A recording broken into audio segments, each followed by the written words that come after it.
नमस्कार विद्यार्थी मित्रांनो. आपल्या टिक्कर्स मराठी सरळ सेवा भरती या यूट्यूब चॅनलमध्ये मी आपलं स्वागत करतो. यापूर्वी आपण एक व्हिडिओ इंग्लिशच्या लेक्चरच्या संदर्भात आपल्यासाठी दिलेला आहे, ज्याच्यामध्ये आपण अतिसंभाव्य प्रश्नांची चर्चा केलेली आहे.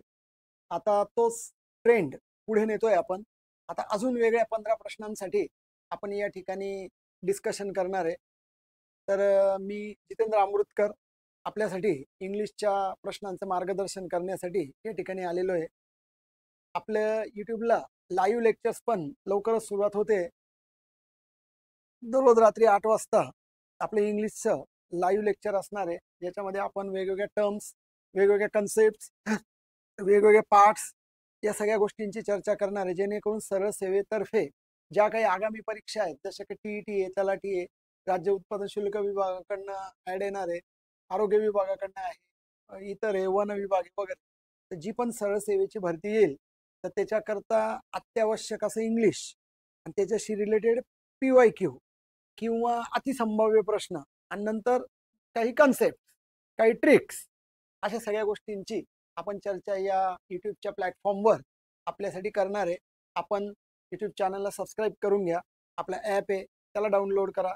त्याच्या नोटिफिकेशन्स तुम्हाला वेळोवेळी प्राप्त होतील आणि या अनुषंगाने आपण ही तयारी या ठिकाणी करत आहोत. तर या सेकंड सेटमध्ये आपण आता काही प्रश्नांचं डिस्कशन करणार आहे.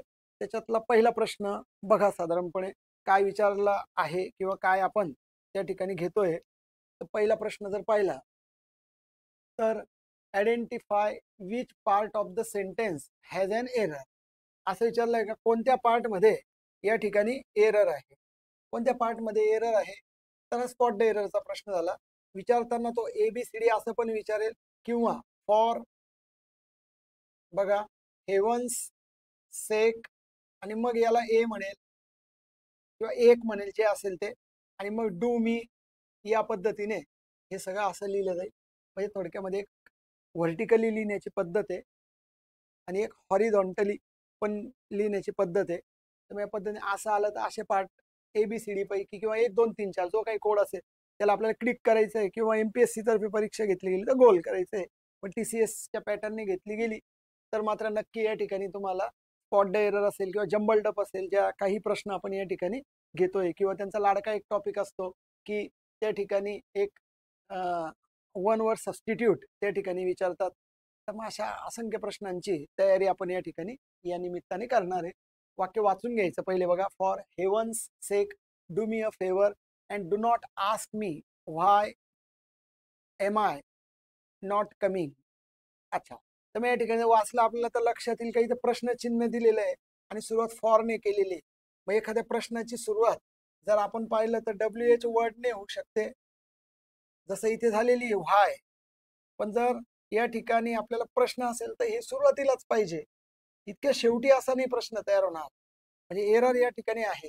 मग आता हा जो व्हाय आहे ना, व्हाय हे प्रश्न तयार करण्याकरता ऑक्झिलरी पाहिजे. व्हाय एम आय नॉट कमिंग हा प्रश्न करेक्ट आहे, परंतु हे वाक्य प्रश्नार्थी नाहीये. हे वाक्यामध्ये व्हायचा रोल कंजंक्शनचा आहे. म्हणजे फॉर हेवन सेक म्हणजे देवासाठी, डू मी अ फेवर माझ्यावर फेवर करा, and do not ask me why, आणि हा कंजंक्शनचा पार्ट असल्यामुळे, कारण हा प्रश्न नाही आहे लक्षात घ्या, कॉम्प्लेक्स सेंटेन्स तयार होत आहे. हे एक कॉम्प्लेक्स सेंटेन्स तयार होत, त्याच्यामुळे या व्हाय नंतर, कारण याच्यामध्ये एरर व्हाय मध्ये म्हणजे या रचनेमध्ये, तर व्हाय नंतर आपल्याला सब्जेक्ट वर्ब पाहिजे पुढे. व्हाय एम आय च्या ऐवजी why I am not coming. Do not ask me, काय विचारू नका मला. Why I am not coming, why am I not coming. नाही, एम आय नॉट म्हणजे तुम्ही समोरच्याला प्रश्न विचारताय असं जाईल, पण ऍक्च्युली तुम्ही त्याचं रिझन सांगताय. तर तुम्ही जो गोल केला पाहिजे पहिल्या प्रश्नाचा, तर हा D नंबरचा आहे. पाहून या ठिकाणी ए हे ऑप्शन आहे, आणि नंतर मग हे त्याचे 1 2 3 4 असतील, ABCD असतील. हे कॅपिटल असू शकतं, स्मॉल असू शकतं, वन असू शकतं. तर बघून घ्यायचं ज्या पद्धतीने विचारलंय पॅटर्न, त्या पद्धतीने आपल्याला आन्सर व्यवस्थित काळजीपूर्वक गोल करायचा आहे. शेवटी गोल इकडे तिकडे झाला तर मार्क चुकून जातो, लक्षात घ्या. निगेटिव्ह असेल तर निगेटिव्हचा फटका बसतो, म्हणून बी व्हेरी केअरफुल. आणि अशा पद्धतीने तुम्ही हा पार्ट लक्षात ठेवायचा आहे. ठीक आहे, चला नेक्स्ट. पुढचा प्रश्न बघा. A friend in dash is a friend in dash fill in the blank आहे, पण ऍक्च्युली पाहिलं तर ही एक म्हण आहे किंवा ही प्रोव्हर्ब आहे, म्हणजे व्होकॅब्युलरीशी रिलेटेड हा प्रश्न आहे. असं येतं बघा, डोंट जज अ बुक बाय, असतं ना असं, इट्स कव्हर. सो डोंट जज a book by its cover. ही कशी प्रोव्हर्बियल फ्रेज आहे, तशी ही एक फ्रेज आहे, a friend in need. A friend in need is a friend in deed. Indeed म्हणजे खरोखर, खरोखर म्हणजे कसं, अ फ्रेंड इन नीड म्हणजे गरजेच्या वेळी जो मित्र कामाला येतो तोच खरा मित्र असतो. या पद्धतीचा हा एक प्रोव्हर्बियल पार्ट आहे. बघा, तुम्ही लहानपणी एक गोष्ट ऐकली असेल तर दोन मित्र असतात, ते जंगलाने चाललेले असतात. तेवढ्यामध्ये एक अस्वल त्या ठिकाणी त्यांच्यावर हल्ला करतं. एक मित्र झाडावर पटकन चढून जातो स्वतःचा जीव वाचवण्याकरता. दुसऱ्या मित्राला तो मदत नाही करत वर येण्यासाठी, आणि तो त्या ठिकाणी संकटात येतो. अस्वल त्या ठिकाणी येतं, हा झोपतो त्या ठिकाणी जमिनीवर, आणि तो मेलेला आहे अशी ऍक्टिंग करतो, श्वास रोखून धरतो. त्या ठिकाणी अस्वल येतं, त्याला हुंकतं, त्याच्या कानाजवळ जातं, म्हणजे अर्थात हुंकतं त्याला ते, आणि त्याला पाहतं की ते हे डेड आहे बुवा हा, आणि मग ते प्राणी डेड असल्यामुळे ते निघून जातात, असं त्याच्यामध्ये दाखवलं येते. मग तो वरचा मुलगा हे सगळं वॉच करत असतो. खाली येतो तो, याला म्हणतो, का रे ते अस्वल तुझ्या कानाजवळ आलं, त्याने तुला काय सांगितलं? मग त्याने सांगितलं की लबाड मित्रापासून किंवा स्वार्थी मित्रापासून दूर राहा. आणि त्याच्यातला मेसेज काय होता तर, अ friend in need is a friend in did. Need in deed थोडस उच्चाराशी साधर्म असलेलं असा पार्ट होता. तर हा पण एक विचारला जाऊ शकतो, because it is general vocabulary. अशा पद्धतीने कुठल्याही याच्यामध्ये व्यवहारामध्ये बोलल्या जाणाऱ्या ऐकण्यात जाणाऱ्या गोष्टीला या ठिकाणी आपल्याला विचारलं जात असतं. त्याच्यामुळे असा प्रश्न आला तर मात्र असं हे सोडवण्याचा प्रयत्न करायचा. त्याच्याकरता काही प्रोव्हर्ब लक्षात घेण्याचा, काही फ्रेजेस लक्षात घेण्याचा, व्होकॅब्युलरी बिल्डअप करण्याचा नक्की प्रयत्न करा, फायदा होईल. ठीक आहे. तर या निमित्ताने आपल्याला प्रश्नांचं स्वरूप कळतंय आणि त्याचा अभ्यास केला पाहिजे असं कळतंय. आता थोड्या वेळापूर्वी बोललो होतं का, वन वर्ड सबस्टिट्यूट म्हणजे एवढा सगळा जो पार्ट दिलाय, the scientific study of sun, the moon, the star. आता बघा, एकमेव गोष्टी जगातल्या म्हणून द आर्टिकल लागलंय, हे पण वाचता वाचता बघायचं. तर एक असा अभ्यास असतो सायंटिफिक, जो या ठिकाणी सूर्य, चंद्र, तारे यांचा केला जातो. या शास्त्राला जसं मराठीमध्ये खगोलशास्त्र म्हणतात. खगोलशास्त्र आहे, तर याला इंग्लिशमध्ये काय म्हणतात? पहिले ऍस्ट्रॉनॉमी हेच उत्तर करेक्ट आहे. शेवटी ऍस्ट्रॉनॉमी, ऍस्ट्रॉनॉमर, ऍस्ट्रॉलॉजी हे शब्द ऐकतो आपण. बघा, कल्पना चावला, सुनीता विल्यम्स अंतराळात गेल्या होत्या. या पद्धतीने जे काही ऍस्ट्रॉनॉमी ते अंतराळाशी संबंधित आहे. कारण मग पॅल्मेस्ट्रीचा अर्थ आहे पामशी संबंधित, म्हणजे ज्योतिषशास्त्र, म्हणजे ज्योतिषीच्या संबंधित येतं. म्हणजे ज्योतिषी पण नाही, पामिसचा अर्थ म्हणजे या हस्तरेषा संबंधित. ज्योतिषी असतो तो, पण हा हस्तरेषा तज्ञ असतो. म्हणजे हातो की लकीरों से भाग्य का पता चलता है असं म्हणतात. आणि काही काय म्हणतात, जिनके हात नहीं होते तो फिर भी उनका नसीब होता है. तर असं म्हणजे, तर आपल्या लकीरांवर, हातो की लकीरों पे ज्यादा ध्यान नहीं देना है. वो तो है, वो तो उनका काम कर रहे हैं, आपको भी अपना काम करना है, आगे बढ़ना है. खाली ये लकीरों पे आपको पूरा डिपेंड नाही होणार आहे. तर या पद्धतीने बघा, ते जो अभ्यास केला होता तो या रेषांचा, तर तो असतो पॅल्मिस. अँथ्रोपॉलॉजी हे एक असं सायन्स आहे ज्याच्यामध्ये ह्युमन रेस, ह्युमन जात, त्याचा सगळा अभ्यास केला जातो. त्याच्यामुळे मग ग्रह ताऱ्यांचा काही संबंध नाही. होरोस्कोप काय बघा, हे पंचांग वगैरे असतं बघा, किंवा राशी भविष्य है ना, त्या एक प्रकार आहे हा. हा भविष्य असतो. हा काही त्या ग्रह ताऱ्यांचा अभ्यास नाही, पण त्या ग्रह ताऱ्यांचा आपल्या जीवनावर काय परिणाम होतो पुन्हा हा एक वेगळा अभ्यास आहे. तर पंचांग ज्याला म्हणूया, तर त्या पद्धतीचा हा एक पार्ट आहे. मात्र आपलं उत्तर जे आहे ते एक नंबरचं आपण या ठिकाणी या प्रश्नामध्ये कन्सिडर करायचंय आणि लक्षात ठेवायचंय. तर भरपूर अशा काही शब्दांचा, वन वर्ड सबस्टिट्यूटचा या निमित्ताने तुम्ही अभ्यास करा, कारण याच्यावर नक्कीच प्रश्न येतात. अजून बघा, आता डिसीज, परत एकदा वन वर्ड सबस्टिट्यूट या टॉपिकचं नावच लिहून घेतो तुम्ही. वन वर्ड सबस्टिट्यूट म्हणजे एवढ्या सगळ्या भागाकरता आता एकच शब्द वापरायचा आहे तुम्हाला, एवढ्या भागाकरता एकच शब्द वापरायचा आहे. A disease which attacks many people. एक असा रोग असतो बघा, तो एकाच वेळेला खूप लोकांवर त्याला बाधा होते किंवा त्याला लागण होते in a particular area in one time. तर बघा, एक फनिक शब्द, एक सार्डॉनिक शब्द, एक अकॅडमिक शब्द, एक इपिडेमिक शब्द आहे. इपिडेमिक हे त्याचं उत्तर आहे, कारण आता आपण कोरोनाच्या बाबतीमध्ये बघा, कोरोनाच्या बाबतीमध्ये आपण इपिडेमिक किंवा एंडेमिक म्हणजेच संसर्गजन्य असा आजार जो एकाच वेळेला इतक्या लोकांना लागण झाली, भारत बंद करावा लागला होता, एवढी वेळ भयंकर त्या ठिकाणी आलेली होती. अकॅडमिक तर एज्युकेशनशी संबंधित आहे, त्याच्यामुळे हे येणार नाही. सार्डानिक तर एखाद्या व्यक्तीचं वर्णन करण्याकरता जो विचित्र वगैरे आहे तर त्याला म्हणता येईल, त्याचा पण मग अशा रोगाशी किंवा आजाराशी संबंध नाही. फनिक म्हणजे तर बोलण्याशी संबंधित आहे, ध्वनीशी संबंधित आहे. तर मग हे जर तिन्ही जरी चुकीचे काढले म्हणजे समजा, तरी पण तुमचं उत्तर येऊ शकतं किंवा करेक्ट उत्तर माहिती असेल तर काम सोपं होईल. त्यामुळे या प्रश्नाच्या उत्तरासाठी आपल्याला डी कडे जायला लागेल.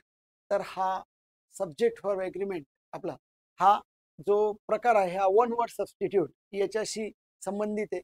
आणि असे बरेचसे जर तुम्ही वन वर्ड सबस्टिट्यूट हळूहळू रोजचे जर पाहिले केले, त्याची चर्चा केली, त्याचे समानार्थी शब्द पाहिले, गुगलमध्ये जर काही सर्च केला तर अशा माध्यमातून किंवा पुस्तक आहेत बाजारात अवेलेबल, तिथून तुम्ही पाहिलं तर डेली बेसवर अभ्यास व्होकॅब्लरीचा जर तुम्ही केला तर नक्कीच काही प्रश्न जे इतर मुलांना कदाचित सोडवायला जड जातील त्यांच्यापेक्षा तुम्हाला सोपं गेलं, तुम्ही ऑटोमॅटिकली इतर मुलांपेक्षा पुढे जायचं. शेवटी स्पर्धा आपापसात हे लक्षात घ्या. त्याच्यामुळे मग नाईलाज आहे, आता इतर मुलांपेक्षा पुढेच जावं लागेल, त्याच्याशिवाय पोस्ट मिळणं अवघड आहे. आणि ते जाण्यासाठी अशा काही गोष्टींची तुम्हाला चर्चा आणि विचार करायला लागेल. क्लिअर? तर बघा, या ठिकाणी आपल्याला पर्याय क्रमांक 4 म्हणजे डी असा या प्रश्नाच्या उत्तरासाठी आपल्याला कव्हर करायला लागेल. असे प्रश्न साधारणपणे सरळ सेवेच्या भरतीच्या पॅटर्न मध्ये, मग ती कुठली परीक्षा असो ना, असं साधारण विचारण्याचे एक पॅटर्न आहे. याच्यात त्यांनी असं म्हटलं, in question given below a part of the sentence is underline. एका पार्टला अंडरलाईन केलेलं आहे आणि choose the correct alternative which may improve underline part of the sentence. Underline नाही, आपण करून घेऊ. बघा, been working, I am working याला अंडरलाईन करावं लागेल आणि एवढ्या भागाला रिप्लेस करायला लागले. हा सेंटेन्स इम्प्रूव्हमेंटचा पार्ट आहे. म्हणजे ज्यावेळेला TCS परीक्षा घेतात तर हे 2-3 टॉपिक नेहमी कव्हर करतात. ते पहिला असतो स्पॉट द एरर, जो एक प्रश्न पाहिला. नंतर असतो जम्बल्ड अप पॅरेग्राफ किंवा सेंटेन्स, जे येणार आहे पुढच्या प्रश्नांमध्ये. आणि एक असतं त्या सेंटेन्सचं केलेलं इम्प्रूव्हमेंट, त्या सेंटेन्सचं केलेलं इम्प्रूव्हमेंट. जसं आता याच्यामध्ये एरर आहे, एक लक्षात घ्या गोष्ट, आय एम टायर्ड. वाक्य वाचूयात आता. आय एम टायर्ड, मी थकलेलो आहे आता. As I am working, as म्हणजे बिकॉज, कारण मी काम करतोय since 7 o'clock in the morning. एक गोष्ट लक्षात घ्या, ज्या वेळेला एखादी गोष्ट सध्या चालू आहे, सध्या एखादी गोष्ट चालू आहे, कंटिन्यू आहे, तर प्रेझेंट कंटिन्युअस असतो. ज्याचं सूत्र आहे, स्ट्रक्चर आहे एम इज आर ING. आणि एखादी गोष्ट सिन्स आणि फॉर ने जोडलेली आहे तर ती क्रिया दीर्घ असते. आणि जी क्रिया दीर्घ असते, जास्त काळाकरता असते, तिचा टेन्स असतो प्रेझेंट परफेक्ट कंटिन्युअस. आता हा तर प्रेझेंट कंटिन्युअस दिलाच आहे त्याने, पण तरी ते वाक्य चुकीचं आहे, कारण ती क्रिया दीर्घ आहे. बघा, 7 वाजेपासून असं म्हटलेलं आहे. So when there is long action, जेव्हा अशी लॉंग ऍक्शन असते तर त्यावेळेला आपल्याला प्रेझेंट परफेक्ट म्हणजे एम इज आर ING च्या ऐवजी प्रेझेंट परफेक्ट कंटिन्युअस टेन्स वापरायचं असतं. याचं सूत्र काय असतं बघा, हे लक्षातच घ्या तुम्ही. ह्याच्यामध्ये प्रेझेंट परफेक्ट कंटिन्युअस मध्ये हॅव हॅज करता प्रेझेंट आहे, बीन करता परफेक्ट आहे आणि ING करता कंटिन्युअस. म्हणजे या पद्धतीने हे तिन्ही शब्दांचं कॉम्बिनेशन तुम्हाला करायला लागेल. So I am tired as I have been working करायला लागेल. I have been working correct आहे. विल बी तर फ्युचर आहे, वॉज पास झाला आणि हॅड बीन हे पास परफेक्ट कंटिन्युअस आहे. पण क्रिया आता सध्या अद्याप चालू आहे, म्हणजे मी या ठिकाणी चालवत आहे असं त्याला म्हणायचं आहे. म्हणून मग या ठिकाणी या क्रिया प्रेझेंटला कव्हर करायची, पास्टला कव्हर करत नाही. मग या प्रश्नाच्या उत्तरामध्ये तुम्हाला ए पर्यायाच्या निष्कर्षापर्यंत पोहोचायला लागेल. याच्यातून एक गोष्ट तुम्हाला लक्षात आली, जर सध्या क्रिया चालत असेल, आत्ता क्रिया चालू असेल, असं असेल तर प्रेझेंट कंटिन्युअस, आणि सिन्स आणि फॉर नंतर क्रिया लॉंग मागच्या काळापासून कव्हर करत आलेली आहे असं काही दाखवलं असेल तर प्रेझेंट परफेक्ट कंटिन्यू, ज्याच्यावर हमखास एक प्रश्न सरळ सेवेला येण्याची खूप शक्यता आहे. येतो, आता येतोच असं नाही मी म्हणणार डायरेक्ट, पण येण्याची खूप शक्यता आहे. त्याच्यामुळे अशा प्रकारच्या प्रश्नांना आपल्याला बघायचंय, याची तयारी करायची आहे. आणि याच निमित्ताने हे लेक्चर्स आपण या आपल्या चॅनलवर या ठिकाणी जे टिक्कर मराठीचं एक प्रसिद्ध चॅनल आहे, ज्याची सरळ सेवा भरती या पद्धतीने हे आपण या ठिकाणी प्रश्न राबवतोय. ठीक आहे, चला नेक्स्ट प्रश्नाकडे जाऊ. आता पुढचा प्रश्न काय सांगतोय बघा. The players agreed to abide dash the referee's decision. Fill in the blank आहे, सरळ सरळ फिल इन द ब्लँकचा प्रश्न आहे. रेफरीज डिसिजन म्हणजे जो रेफरी आहे, अंपायर आहे, त्याचा डिसिजन त्याला द प्लेयर्स अग्रीड सहमत व्हायला लागलंय टू अबाइड. बघा आता अबाइड म्हणजे सहमत होणे किंवा त्याला फॉलो करणे, हे बंधनकारक आहे. म्हणजे त्यांना बंधनकारक है ना आहे. जे प्लेयर्स आहे त्यांना अंपायरचा डिसिजन, अंपायर म्हटलं आउट आउट, नाही नॉट आउट तर नॉट आउट, जास्त तुम्ही चॅलेंज नाही करू शकत, तर तुम्ही अबाइड अशी फ्रेज आहे किंवा अशी क्रियापद आहे. अबाइडला बघा दोन शब्द वापरले जातात, एक म्हणजे विथ जो एक नंबरच्या पर्यायामध्ये, आणि एक म्हणजे बाय. तर ज्या वेळेला आपण एखाद्या डिसिजन असेल है ना, किंवा एखादी गोष्ट असेल तर बायचा उपयोग करता, किंवा मग एखादा पर्सन असेल. आता इथं रेफरीज डिसिजन म्हटलंय, नुसतं रेफरी असतं तर विथ घ्यायला लागलं असतं, पण त्यांचा डिसिजन असल्यामुळे आपल्याला पर्याय घ्यायला लागेल, बायचा पर्याय घ्यायला लागेल. पण क्लोज आहे, पण ऍक्च्युली पर्याय बाय घ्यायला लागेल, कारण इथे नियम आहे, रूल्स आहे. असं जर काही असेल निर्जीव गोष्ट आहे म्हणून मला बाय घ्यायला लागेल, व्यक्ती असेल तर मात्र विथ घ्यायचं आहे. So abide with and abide by, याच्यावर प्रश्न याच्यापूर्वी पण आलेले आहेत, विचारलं जाऊ शकतं. अशा अनेक फ्रेजेस येते, त्या फ्रेजेसचा पण आपण अभ्यास व्होकॅब्युलरीच्या सेक्शनमध्ये, इंग्लिशच्या सेक्शनमध्ये नक्की करण्याचा प्रयत्न करा. नेक्स्ट पुढचा प्रश्न बघा. आता आय थिंक, मला असं वाटतं, असं एका क्लॉज एक पार्ट आहे वाक्याचा. आय थिंक प्रेझेंट टेन्स आहे. मला असं वाटतंय I dash dash this news, me he news, मला असं वाटतंय का मी ही न्यूज ऐकली आहे. ऐकली नाही, फक्त ऐकली आहे, त्याच्यामुळे रीड नाही घ्यायचा. तर आपल्याला ऐकली आहे म्हणजे क्रिया नुकतीच पूर्ण झालेली आहे. क्रिया नुकतीच पूर्ण आहे म्हणजे क्रिया पूर्ण झालेली आहे. हा टेन्स जो घ्यायचा आहे आपल्याला, हा परफेक्ट घ्यायचा आहे, पण मात्र जो घ्यायचा आहे तो प्रेझेंट परफेक्ट आहे. याच्यामध्ये एक तर ते वापरू शकता हॅव किंवा हॅज.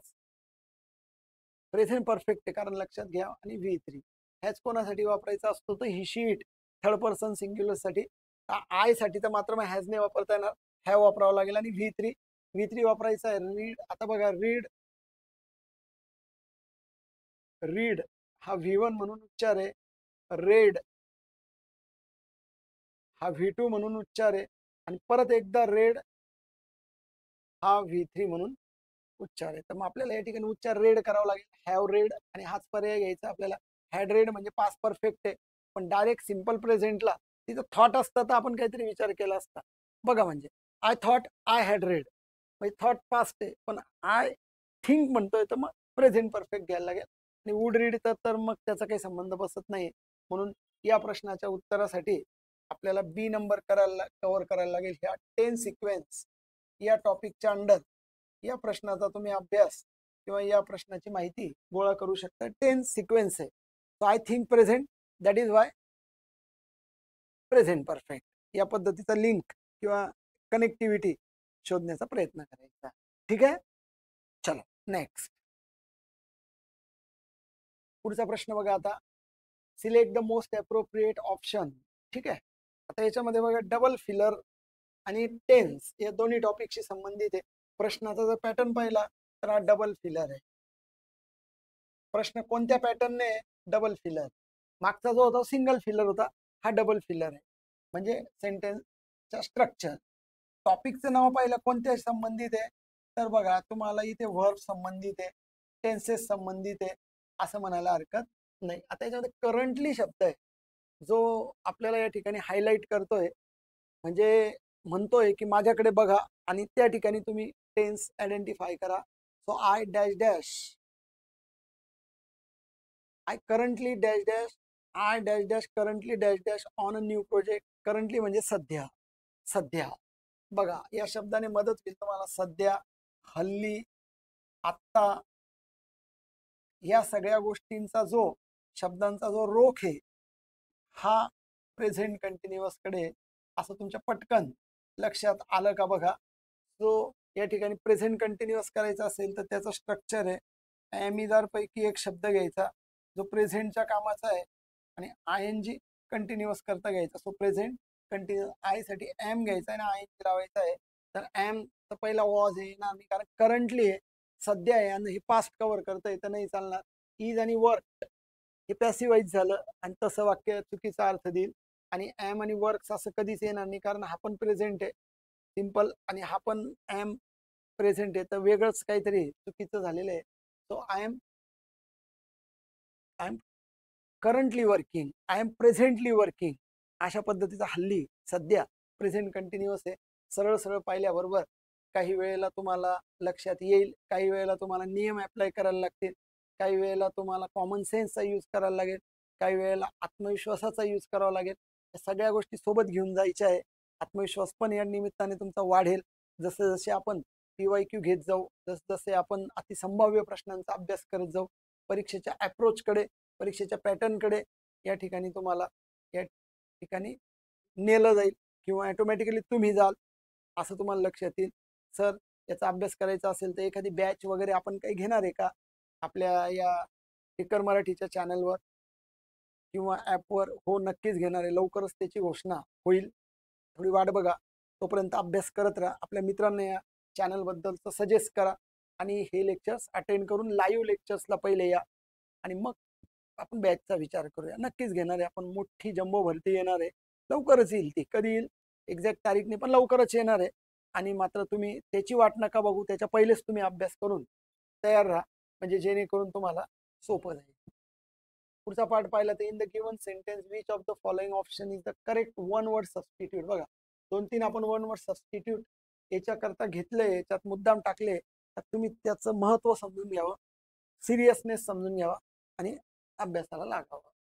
तर एक शब्द दिले तुम्हाला one word substitute. A speaker delivered, एक वाक्य दिले ऍक्च्युली, अँड इम्प्रेसिव्ह स्पीच. एक स्पीकर आहे आणि डिलिव्हर इम्प्रेसिव्ह स्पीच, एक सुंदर भाषण दिलं त्याने on a complex topic. Topic गुंतागुंतीचा होता, एकदम मस्त भाषण दिलं. Entirely spoken or done. आता अंडरलाईन त्यांनी केली ना, one word substitute of the underline, तर इथे अंडरलाईन लक्षात घ्या. तर entirely spoken or done without preparation हा पण एक पुन्हा पुन्हा विचारला गेलेला शब्द आहे परीक्षेला, की एखादं भाषण जे विदाउट प्रिपरेशन म्हणजे तयारी शिवाय, कुठलीही तयारी शिवाय, पूर्व तयारी शिवाय तावातावाने दिलेले भाषण म्हणजेच काय असा अर्थ विचारलाय. तर उत्तर त्याचं एक्सटेम्पोवर आहे. अर्थात हे ज्याला माहित असेल त्याचं काम सोपं होतं. इथं अंदाज लावून आता कसं लावता येईल बघा. मग कमीत कमी हे पर्याय तुम्हाला बाहेर काढायला लागतील. डिबेटमध्ये वाद असतो, ते काय भाषण नसतं. व्हर्बॅटिम, आता व्हर्बॅटिमचा अर्थच माहित नाही तर मग कसं काय तुम्ही आता पर्याय इलिमिनेट करणार बघा. त्याच्यामुळे हा शब्द जर एकदा दोनदा पाहण्यात आला, ऐकण्यात आला तर थोडंसं फायदा होईल. व्हर्बॅटिम म्हणजे वाचाळ किंवा वर्डी शब्दाचा भरपूर वापर. पण आपल्याला तर विदाउट प्रिपरेशन भाषण पाहिजे. ओरेट और ओरेटर हे पण एक अत्यंत निष्णात सुपर अशा पद्धतीचा जो वक्ता असतो त्याच्याशी संबंधित आहे. परंतु इथं भाषण विदाउट प्रिपरेशन दिलंय, हे स्पीकर आहे, त्याच्यामुळे मग हा अभ्यासू असतो की विदाउट अभ्यास तयारीशिवाय दिलेलं भाषण आहे, तर ते एक्सटेम्पोवर आहे. शब्द लक्षात ठेवायचा, स्पेलिंग बघायचं, कदाचित त्याच्या स्पेलिंगवर पण तुम्हाला विचारलं जाऊ शकतंय बघा. एक्सटेम्पोवर तावातावाने दिलेलं भाषण असा तुम्हाला ए नंबरचा पर्याय. अशा प्रकारचा प्रश्न आला तर व्यवस्थित आन्सर देऊन कव्हर करायचं आहे. ठीक आहे. Next, given are 4 sentences in random order. 1 2 3 4 4 sentences दिले. थोडा प्रश्न मोठा याच्याकरता वाटतोय कारण हा जम्बल्ड अप आहे बघा. या टॉपिकला म्हणूयात जम्बल्ड पॅरेग्राफ. म्हणजे इथे काय केलेलं आहे आता 1 2 3 4 सेंटेन्सेस गिवन त्यांनी दिलेले आहेत रॅन्डम ऑर्डर मध्ये, म्हणजे असेच इकडे तिकडे करून दिले. आता त्यांचं म्हणणं आहे की arrange them to form a meaningful paragraph. त्या सगळ्याचा एक व्यवस्थित लिंक लावा आणि एक मिनिंगफुल पॅरेग्राफ तयार करा, एक पॅरेग्राफ तयार करायच्यात. तर हे तयार करताना काय काळजी घेतली पाहिजे का पहिलं वाक्य शोधायचं, शेवटचं शोधायचं, म्हणजे असं शोधायचं म्हणजे विचार करायचा वाचता वाचता, आणि एका वाक्यानंतर दुसरं कोणतं येईल शेवटी पर्याय आहेच तुम्हाला या ठिकाणी, तर त्याचा यूज तुम्हाला करून घ्यायचा आहे. बघा याच्यामध्ये जर समजा एखाद्या व्यक्तीचं नाव, एखाद्या गावाचं नाव ज्याच्यात पण असेल तर ते कदाचित पहिलं येऊ शकतं, मग त्याच्यानंतर प्रोनाऊन वापरलंय शीट ते सेकंडकडे जाऊ द्यायचं, फायनली वगैरे म्हटलंय ते शेवटाकडे जाऊ द्यायचं. याच्याकरता आता व्यवस्थित म्हणजे चर्चा करायला लागेल, त्याच्याकरता काही लेक्चर्स घ्यायला लागतील जे वेळोवेळी आपण पुढे पण कव्हर करण्याचा प्रयत्न करणार आहे. आपण जी बॅच सुरू करणार आहे सरळ सेवेची, नक्की या सगळ्या गोष्टींची चर्चा त्यामध्ये 100% होणार आहे. त्याच्यामुळे आपण या ठिकाणी आता व्यवस्थित पहा कशा पद्धतीने होतंय. बघा अलेक्स हॅड ऑलवेज बीन कॅप्टिव्हेटेड, पॅसिव्हाइज झालं वाक्य, नेहमी त्याला असं कॅप्टिव्हेट व्हायचा, तो इन अट्रॅक्टेड असायचा हा जो काही व्यक्ती आहे अलेक्स नावाचा, बाय द इंट्रिग्स सराउंडिंग, इंट्रिग्स गुंतागुंतीची अशा पद्धतीने, गुड सिक्रेट रहस्यमय या पद्धतीची कशाची सराउंडिंग, अवतीभोवती प्लुटोच्या. कोण येते अ सेलेस्टियल बॉडी, एक खगोलीय गोष्ट आहे ती, म्हणजे ग्रह तारा यापैकी एक आहे. तर तो प्लुटो नावाच्या ज्या एक तारा किंवा एक आकाशातली एक गोष्ट अशा अर्थाने सेलेस्टियल बॉडी, तर त्याच्या अवतीभोवती असे काही सिक्रेट्स आहेत का याच्याबद्दल तो फार अट्रॅक्टेड असायचा हा अलेक्स. शाउडेड इन, शाउडेड म्हणजे कव्हर्ड, तो कव्हर्ड असायचा हा Pluto by icy secrets and timelessly or tirelessly research, tirelessly research केलाय त्याने, म्हणजे कंटिन्युअस टायरलेसली विदाउट स्टॉपिंग त्यांनी तो अभ्यास केला आणि अनालाइज डाटा ही गॅदर्ड. कोणी ही म्हणजे तो अलेक्सने. तो अलेक्स आहे, सेलेस्टियल बॉडी आहे, त्याचा अभ्यास केला वगैरे वगैरे, पहिलं वाक्य. नेक्स्ट, डिस्पाईट इतके असून देखील, डिस्पाईट म्हणजे इतके असून देखील, काय असून देखील, इट्स स्मॉल साईज, इट्स, आता पहिलं वाक्य आहे ना, त्याची छोटी स्मॉल साईज असून पण देखील, कोणाची पण, म्हणून हे इट्सचं पहिलं वाक्य आहे ना, आणि जर 2 नंबरने काही वाक्य चालू होत असेल तर बघा वाचता वाचताच हा पर्याय इलिमिनेट करायचा, कारण पहिलं वाक्य नाही ना, तर छोटी साईज असून देखील म्हणजे हे वाक्य कोणत्या वाक्याला कनेक्ट होईल, कुठेतरी छोट्या साईजचा उल्लेख केलाय आणि मग पुढे जाऊन म्हटलंय का छोटी साईज असून देखील, त्याची छोटी साईज असून देखील, अँड फार फ्लंग ऑर्बिट, कक्षा एकदम दूर आहे त्याची. प्लुटो, हा प्लुटो बद्दल बोललं गेलं, held a special place in the hearts of astronomers. Astronomy आला तर बघा आता थोड्यापूर्वी, खगोलशास्त्राचा अभ्यास ॲस्ट्रॉनॉमी मध्ये, आणि तो अभ्यास करणारा व्यक्ती ॲस्ट्रॉनॉमर, अंतराळवीर. तर जे अंतराळवीर आहेत त्यांच्या मनामध्ये खास करून स्पेस इंथुजियास्टिक, जे उत्साही लोक आहे, जे काही ॲस्ट्रॉनॉमर नाही पण ग्रह ताऱ्यांचा त्यांना अभ्यास करायला आवडतो, असे उत्साही लोकांमध्ये आणि ॲस्ट्रॉनॉमर्स मध्ये प्लुटो, जरी तो छोट्या साईजला आहे आणि दूर आहे कक्षेच्या पृथ्वीच्या, तरी पण लोकांच्या मनामध्ये त्याचं स्थान आहे, अट्रॅक्शन आहे. सर्वसामान्य लोक पण ज्यांना अशा पद्धती आकाशाचा अभ्यास करायला आवडतं. दुसरं वाक्य झालं, वन्स अपॉन अ टाइम, शक्यतो पहिलं वाक्य येण्याची शक्यता आहे पण वाचायचं, घाई नाही करायची. तो once upon a time in vast depths of solar system, solar system मध्ये व्हास्ट डेप्थ मध्ये एक वेळेस असं झालं की there existed a distance and enigmatic draft, enigmatic shining, आणि डॉर्फ म्हणजे स्मॉल. बघा याचा अर्थ माहित असतं तर काम सोपं झालं असतं. तर एक असा शायनिंग छोटासा प्लॅनेट आढळलाय, अस्तित्वात आहे सोलर सिस्टमच्या, नेम प्लुटो. तर इथे प्लुटोची पण ओळख झाली आहे, वन्स अपॉन अ टाइम पण म्हटलंय, हे वाक्य पहिलं येण्याची दाट शक्यता आहे. तशी 3 ने चालू होणारे पर्याय आहेत अवेलेबल.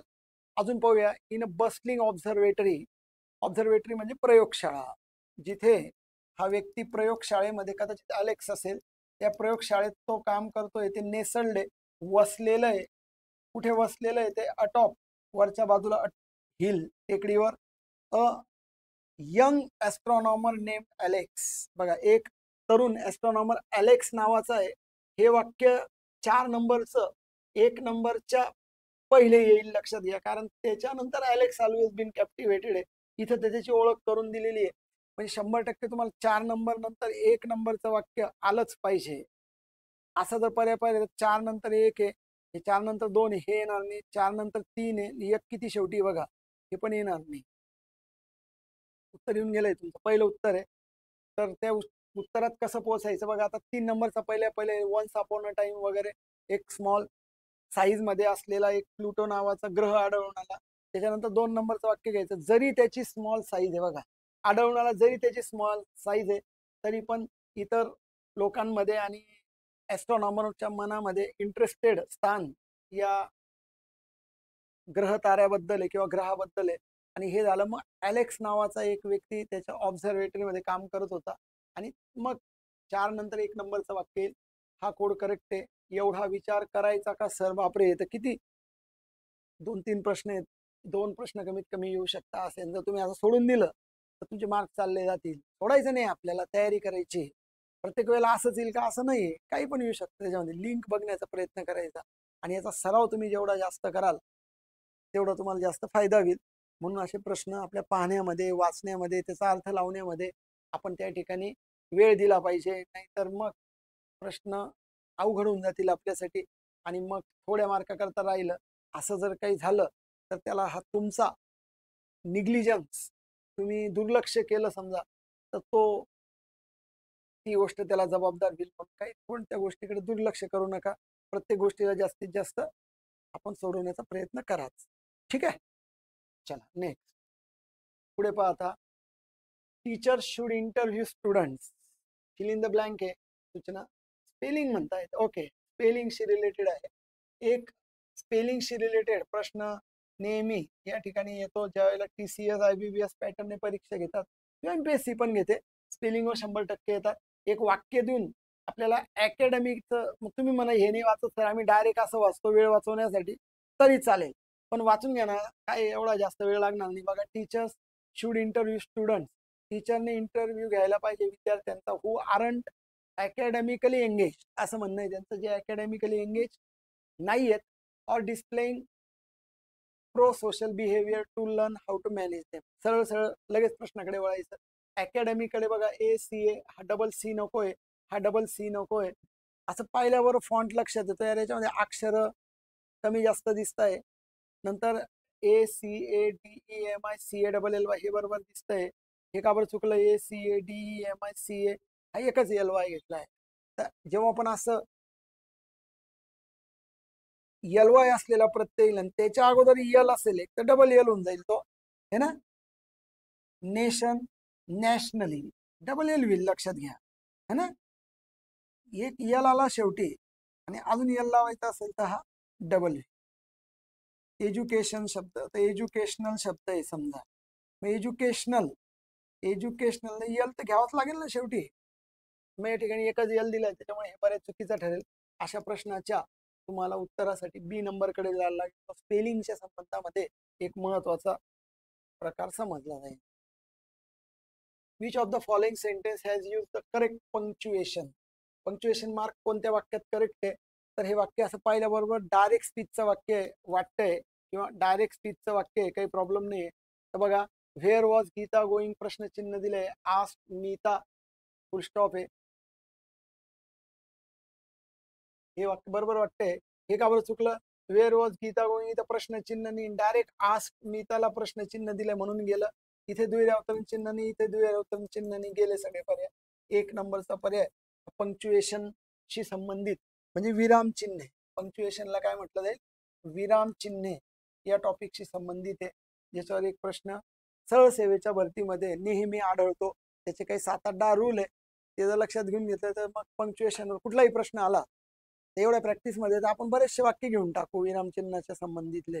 बघूया किती किती आता आपल्याला या ठिकाणी शक्य आहे तेवढं आपण या लेक्चर्स मधून कव्हर करू. बाकी मग आपल्याला बॅच मध्ये यायला लागेल, कारण की बराच भाग येतो.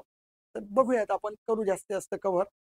तुम्ही कनेक्टेड राहा, वेट करत राहा पुढचे लेक्चर्स केव्हा येतील. आणि नक्की अशा पद्धतीच्या या व्हिडिओजला तुम्ही या ठिकाणी बघून स्प्रेड करण्याचा प्रयत्न करा, याच्याविषयी लोकांना माहिती सांगा. Select the most appropriate synonym. Straight forward, direct एक शब्द दिलेला आहे, सरळ, स्ट्रेट फॉरवर्ड, बस सरळ, स्ट्रेट फॉरवर्ड. त्याचा सिनॉनिम, सिनॉनिमचा अर्थ असतो सिमिलर मिनिंग, म्हणजे समानार्थी, समानार्थी घ्यायचा आहे. स्ट्रेट फॉरवर्ड म्हणजे कॅल्क्युलेटिंग का, पुढे पाहायचं फोर्थ, हे करेक्ट आहे. फोर्थ राईट म्हणजे सरळ सरळ, फोर्थ राईट सरळ सरळ. श्रूड तर धूर, धूर्त असतो, लबाड असतो, प्रिकॅरियस डेंजरस असतं, हे काही बसत नाही, हे बसत नाही. कॅल्क्युलेटिंग पण मग एवढा खास नाही बसत आहे जेवढा हा फोर्थ राईट बसतोय, सरळ सरळ, स्ट्रेट फॉरवर्ड. या अर्थाने तुम्हाला त्याचा अर्थच आहे, आता तो माहीतच असावा लागेल, त्याला दुसरा चान्स नाही. आता असं काही तुम्हाला माहीत असल्याशिवाय नाही जमणार, हे माहीतच असावं लागेल. तोपर्यंत माहीत म्हणजे करून घ्यावा लागेल, तरच तुम्हाला तो शब्द येईल. म्हणून थोडा व्होकॅब्लरीचा पार्ट सांभाळा, व्होकॅब्लरी तुम्हाला नक्कीच चांगले मार्क मिळवून देईल. ठीक आहे. जम्बल्ड अप सेंटेन्स आहे, आता मागे जम्बल्ड अप पॅरेग्राफ होता बघा, ते ॲलेक्स वगैरे. आता एक सेंटेन्सचे पार्ट केले, याला म्हणूयात आपण जम्बल्ड अप सेंटेन्स. याच्यातला पहिला पार्ट फिक्स आहे, शेवटचा पार्ट फिक्स आहे. हे नीट लक्षात घ्या, काय पॅटर्न असतो बघा. पटकन विथिन काही मिनिटामध्ये, काही सेकंदमध्ये तुम्हाला हे सगळं समजून उत्तर द्यायचं आहे. म्हणून अशा वेगवेगळ्या प्रश्नांशी तुमचा परिचय होणं फार महत्वाचं आहे. त्याच्यामुळे आपल्या या युट्यूबच्या चॅनलच्या माध्यमातून आपण आपल्यासाठी या सगळ्या प्रश्नांची या पद्धतीने रचना पाहतोय, की बघा विद्यार्थी मित्रांनो, असं तुम्हाला करायचंय, बघा असं तुम्हाला येतं, असं येऊ शकतं, असं येतं, याच्यापूर्वी आलेलं आहे. आणि मग त्या निमित्ताने तुमचा अभ्यासाचा योग्य मार्ग दिशा दाखवण्याचं काम या ठिकाणी आपल्या टीमकडनं आपल्याला केलं जाणार आहे. त्यात पहिलं, फर्स्ट आणि सिक्स शेवटचं वाक्य हे फिक्स आहे, आणि PQRS हे जम्बल्ड अप करून दिलंय. वाक्य वाचायचं, the problem at a price is to build houses lower middle class people today can afford to pay.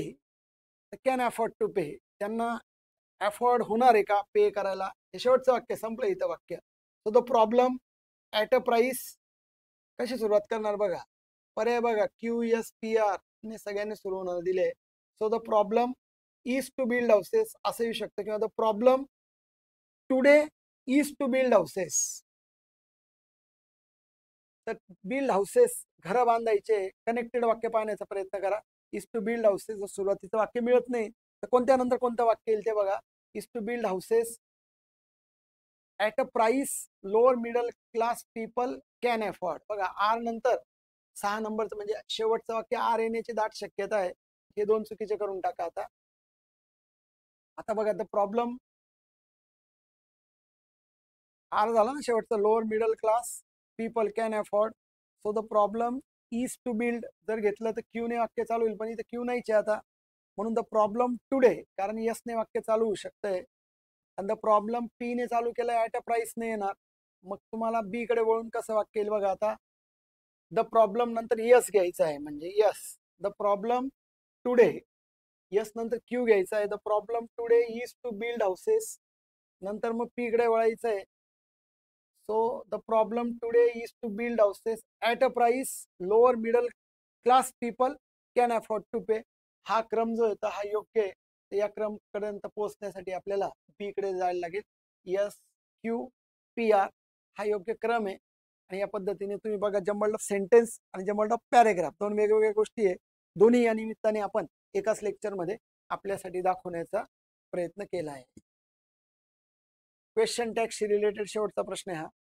Core ग्रामरचा प्रश्न समजला. तो नेहमी आयोगाने तुम्हाला ॲमचं वाक्य याच्याकरता विचारलंय विद्यार्थी मित्रांनो, टॅगच्या बाबतीमध्ये, कारण की ॲमचा ॲमंट होत नाही, ॲमचा ॲमंट होत नाही, लक्षात घ्या. तो पर्याय त्यांनी दिलेला असतो, तो कधीच नाही घ्यायचा. पहिली गोष्ट लक्षात ठेवायची, टॅगच्या बाबतीमध्ये जर ते दिलेलं जे वाक्य असतं आपल्याला, हे जर वाक्य होकारार्थी असेल तर टॅग नकारार्थी असतो, लक्षात घ्या. आणि वाक्य नकारार्थी असेल तर टॅग होकारार्थी असतो. आता हे वाक्य होकारार्थी आहे, हे तर पर्याय चुकीचं झालेलं आहे. तर आपल्याला नकारार्थी टॅग पाहिजे, सगळेच नकारार्थी दिले, काही प्रॉब्लेम नाही. शेवटी आय पाहिजे, इथे ईट दिलेलं आहे, शेवटी ते प्रोनाऊन सेम घ्यावं लागतं आपल्याला.